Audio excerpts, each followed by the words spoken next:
বহুত দিন হ'ল নিজানত বহিয়ে পোৱা নাই। আজি বোলো অকণমান নিজানত বহোচোন। নিজানত বহিলেও আজিকালি দেখোন একো মনলেই নাহে, আগতে যিমান কথা মন লাগিছিলে। গুড মৰ্ণিং, সকলোকে মোৰ মিনি ব্লগলৈ স্বাগতম জনাইছোঁ। আমাৰ আৰিয়া যে গাটো ঠিকেই নোহোৱা হৈছে। জ্বৰ চৰ ভাল হ'ল বাৰু, এতিয়া মানে কি হৈছে, মানে যি খাই মানে খোৱাৰ লগে লগে তাই লেট্ৰিন হয়, সেইটো কাৰণে স্কুলটো পঠোৱাই নাই। তাৰপিছত আজি স্কুলৰ পৰা মেমেও ফোন কৰিলে, কৈছে স্কুল পঠিয়াব নালাগে, আমি শুক্ৰবাৰে গৈ তাইৰ মাত্ৰ কপিকেইখন লৈ আহিম, যি হোমৱৰ্ক দিয়ে আৰু স্কুলত যি লিখায় যি কৰে সেইখিনি হোৱাটছআপত দি থাকে কাৰণে সেইটো আমাৰ ভালেই বাৰু। স্কুলত ইটো লিখাইছে কাৰণে মই বোলো এতিয়া ইটো লিখক, ইটো তাই নিজেই লিখিম বুলি কৈছে দেই, মই কোনো প্ৰেছাৰ দিয়া নাই, ইটো লিখাবলৈ ল'লোঁ। তাৰপিছত নিজৰোতো হেল্থটো ভালে ৰাখিব লাগিব, ছোৱালীজনীক ভালে কৰি ৰাখিবলৈ হ'লে, হয় নহয়? সেইটো কাৰণে নিজৰ বেলডাল লগাইছোঁ, আপোনালোককো দেখাইছোঁ, আপোনালোকে মই ক্ষীণ হৈছোঁ নে শকত হৈছোঁ। পিছে খোৱাটো একো মেইনটেইন কৰা নাই দেই, আৰু ছোৱালী গা বেয়া হৈ দিলে কি নিজৰ সেইটো মেইনটেইনত লাগিব। তথাপিও নিজকে অকণমান গৰম পানী গিলাচ খাই বহিছোঁ আৰু এইকণে মোৰ মানে ফ্ৰী টাইম। তাৰপিছত ছোৱালীৰ লগততো একদম লাগিয়ে থাকিব লাগে, চাহটো গতে লাগি থাকিলেহে লিখে, প্ৰতিটো ক্ষেত্ৰত দেখুৱাবই আৰু। গুড মৰ্ণিং, সকলোকে মোৰ মিনি ব্লগলৈ স্বাগতম জনাইছোঁ। আশা কৰোঁ সকলোৰে ভাল।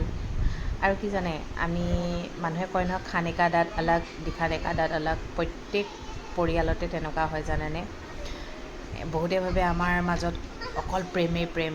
মই ভাবিছিলোঁ কি লাভ মেৰেজত মানুহৰ কেতিয়াও কাজিয়া নহয়, কিন্তু বিয়া হোৱাৰ পিছতে গম পাইছোঁ লাভ মেৰেজেই হওক এৰেঞ্জ মেৰেজেই হওক কাজিয়া হ'বই আৰু ন। মানুহ থাকে যেতিয়া কাজিয়া হ'ব, সদায় প্ৰেম নাথাকে নহয় ন। এতিয়া আমি ওলাইছোঁ ক'লৈ জানেনে, আৰিয়া বোলে কল খাবলৈ, কল কিনিবলৈ গ'লোঁ। তাৰপিছত মানুহজনে কৈছে ব'লা বোলে লিচি বাগানৰ পৰা লৈ আহিম বোলে, দেখুৱাই পিনে। তাৰপিছত লিচি বাগান যাবলৈ ওলাইছোঁ আৰু। গাড়ীখন ধুলে, আৰিয়াও একদম গাড়ী ধোৱাৰ নামততো একদম পাগল হৈ থাকে অকণমান।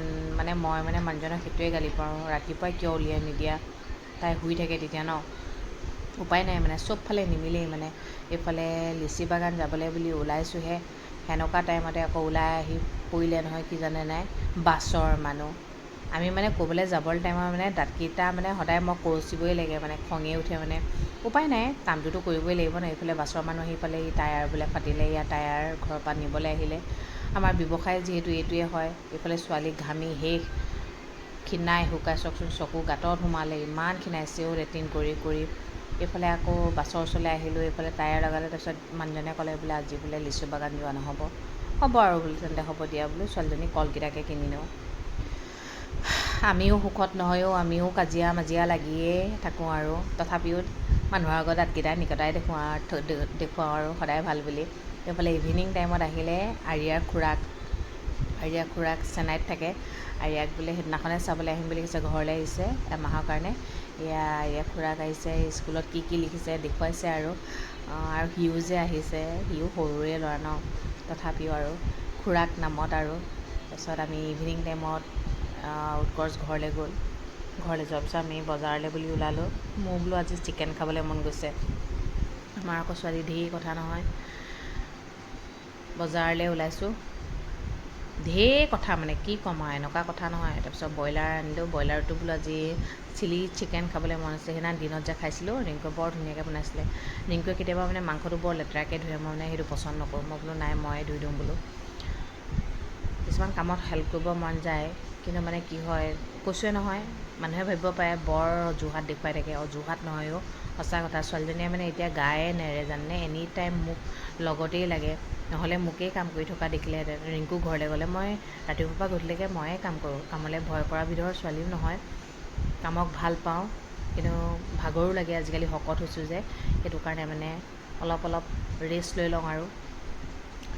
তাৰপিছত আৰু ছোৱালীজনীক বোলো ইভিনিং টাইমত বোলো লিখিবি নেকি বুলি সুধিলোঁহে। মই তাইক তই বুলি নকওঁ দেই, তই ক'লে তাই বেয়া পায়, তুমি বুলি ক'লেহে ভাল পায়। লিখিবা নি বুলি সুধিলত দেখিছে, দৌৰি আহিছে লিখিব বোলে। তাই সদায় ভালেই থাকক ন, তাই ভালে থকাটোৱেতো মেইন কথা, আৰুনো কি লাগে। তাইৰ কাৰণে আমাৰ গোটেই ঘৰখন চিন্তিত জানেনে, মাৰ পৰা আমাৰ পৰা চব চিন্তিত। তাই লেট্ৰিন কৰি মানে এই ছোৱালীজনী কেনেকৈ স্কুল পঠিয়াম কওক না। আজি বোলে এইখন টেবুলতে বহিম বোলে। মই বোলো ঠিক আছে বহা বোলো। ধুনীয়াকৈ লিখিবলৈ লৈছে। এটা কথা কি জানে, মাকৰ কাম হৈছে ল'ৰা ছোৱালীক ডাঙৰ দীঘল কৰা, আৰু দেউতাকৰ কাম হৈছে ল'ৰা ছোৱালীক সংস্কাৰ দিয়া। কিন্তু সেইটো জানো হয়?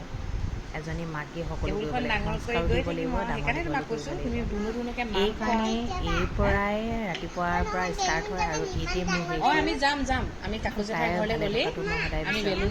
অসুবিধা গাঁতত সোমাই গৈছে যে মোৰ ইমান বেয়া লাগিছে নহয়। ভগৱান তাই সোনকালে ভালেই কৰক, ভাল কৰক, সেইটোৱে বিচাৰোঁ। আৰু এইটো কি লিখি আছা? ই ফৰ এলিফেণ্ট।